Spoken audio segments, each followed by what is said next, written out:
की आप बात कर रहे हैं, वो इनकम तो कमर्शियल एक्टिविटी से ही होगी।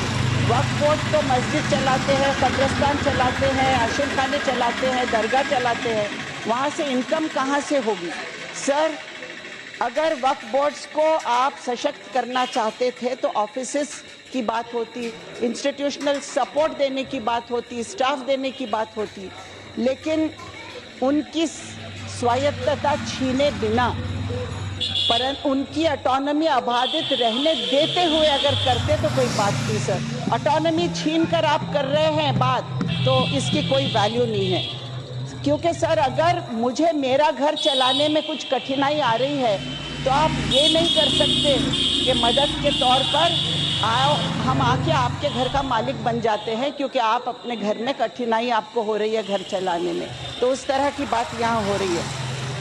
सवाल ये है सर कि क्या नॉन कम्युनिटी मेंबर्स बोर्ड्स पर लाए जाने से बोर्ड्स एम्पावर हो जाएंगे? क्या लॉजिक है इस बात? सर, आप कहते हैं कि वक्फ बोर्ड धार्मिक संस्था ही नहीं है। आपने कहा कि धार्मिक संस्था ही नहीं है, मस्जिदों का, दरगाहों का, कब्रिस्तानों का, आशिर खानों का व्यवस्थापन करने वाले धार्मिक संस्था नहीं है। जो वक्फ बोर्ड की ज़मीन लोगों ने डोनेट किए हैं रिलीजियस पर्पस के लिए, वो व्यवस्थापन धार्मिक नहीं है। ये सोच भी कमाल की है सर। सर, आप मुझे बोलने देंगे? एक तो आपने आखिर में मेरा नंबर लाया सर, और आप घंटी बजा रहे हैं। प्लीज मुझे बोलने दीजिएगा सर, ये बात अन्यायकारक है। मैडम, जहां नाम सर, है, आप please 1 minute please 1 minute consider sir. जहां सूची में नाम है मैडम, मैं वही पुकार सकता हूँ। जो समय लिखा है उसका मैं पालन करता हूँ। प्लीज, नाम नीचे नीचे आता गया मेरा sir. Please conclude please.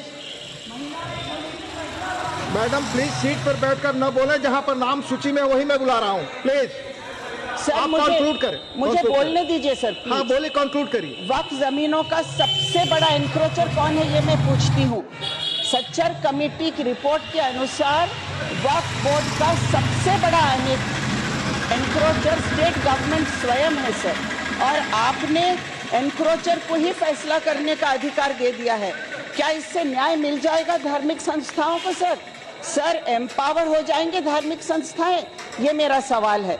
Survey commissioners को मजबूत बनाने के लिए उनको और रिसोर्सेज देने चाहिए था, लेकिन वक्फ प्रॉपर्टीज को कंट्रोल करने का सीधा अधिकार आप सरकार को दे रहे हैं। क्या ये अन्यायकारक नहीं है?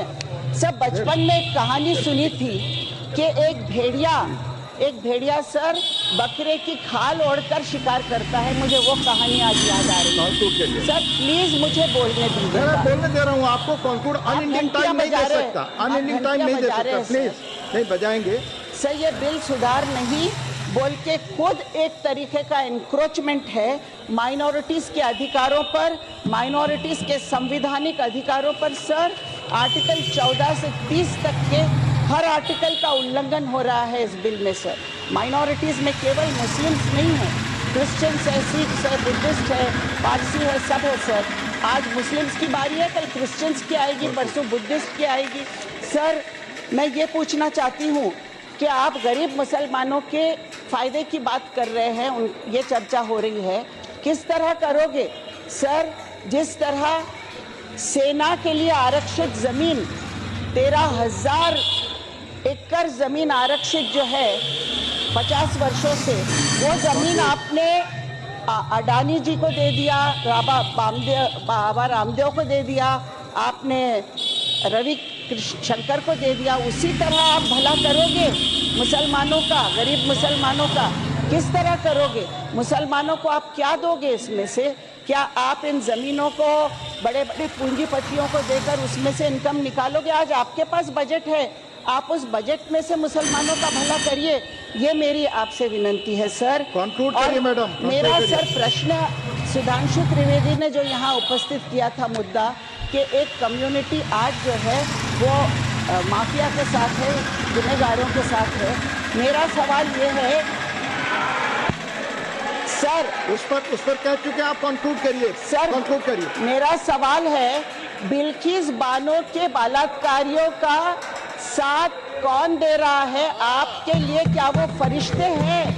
ये मेरा सवाल है। धन्यवाद, धन्यवाद। आखिर में मैं एक ही बात करते हुए अपनी बात विराम दूंगी। सर, बहरों की अदालत में गूंगे की गहवार है, बहरों की अदालत में गूंगे की गहवार है, सजा उसी को मिली है तीर जिसके आर पार है।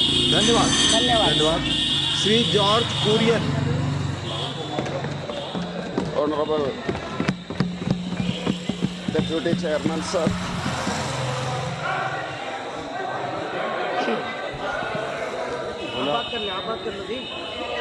हाँ हाँ, सुखेंदु Under Rule 29,